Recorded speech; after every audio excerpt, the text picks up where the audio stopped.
All right, in this video I want to cover target instances, which is the ability to run a EIA-based review from one instance targeting another ServiceNow instance that we're connecting to via remote web services.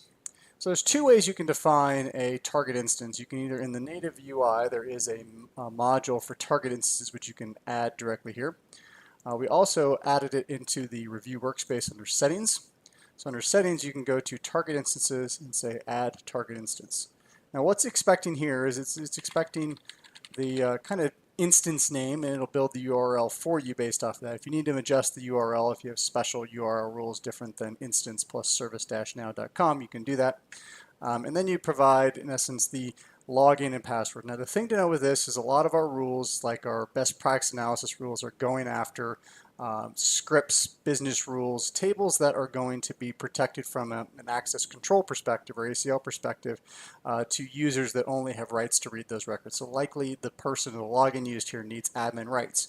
Though these are only reads, so you could also add the read-only role to that user account that's used to connect from one instance to another, so it has no impact to making adjustments, but rather it's just reading the records in that table.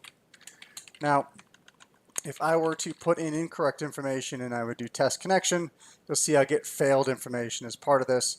It's going to ensure that I have a valid connection before I can actually establish and create this as a target instance. So once I've put correct information, I then have an option to say create. And now that I've gotten a target instance defined, any of my reviews, when I go to start these, I can run these against any number of my target instances, right? So I can, in essence, say I want to run this scan against our portal readiness against this Evergreen demo instance, in these various conditions, and go ahead and submit my request for that. Right, I'm going to run this just like I would any other review. Basically, start my review, let it run in the background, monitor it through the remote review kind of process. And while it's running, let me highlight a couple things related to, or one thing that's a little different about when we run a remote review. So the reviewed records, you'll notice that as they come through, it'll be, for one, it'll be a little slower because everything's happening through a REST-based connection. It's not nearly as fast as reading things locally, so you can expect 2 to 3 times longer to run on a remote review than the same equivalent one run locally. The other thing that's happening is the actual records that are being scanned are being registered in a local copy of that record. So you'll see these kind of reviewed records. These are not like your service catalog records, but rather is a kind of reference or representative of that record. So when I go to this review record, remote record. So there's a table for remote record, which basically is capturing the record ID, the target instance, the table, the label, and then the data of that record that was captured. So this, in essence, are all the attributes of that record that are pulled in, materialized into a glide record that we run the rule tests against, and that's kind of how the mechanics work. You also see we record the link so we can easily open this record from this kind of instance into that target instance and see and interact with that target record. The only other notable limitation I want to bring up about doing target remediation is we do have a functionality, and I'll cover this in a different video, related to remediation actions, which are scripts that we can run to remediate a given finding and basically adjust or fix that particular issue through a series of scripts. Those do not work in the remote, in this remote target instance kind of model because we're basically just doing reads through REST. We're not actually performing code changes remotely from one instance to the other. All right, so now my review is done.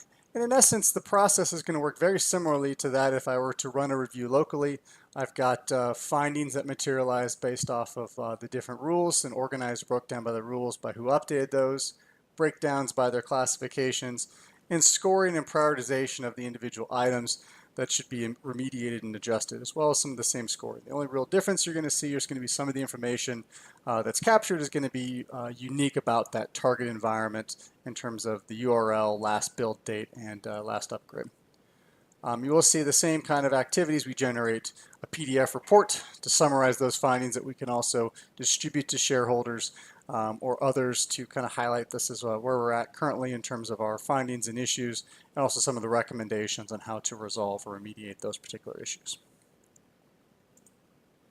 From there, the only real difference is as you're going to make edits to these records, instead of those records being edited directly in your local instance, when you go to edit record, you'll notice that this is then taking me out of my current instance into my target instance to make that edit directly into that target instance.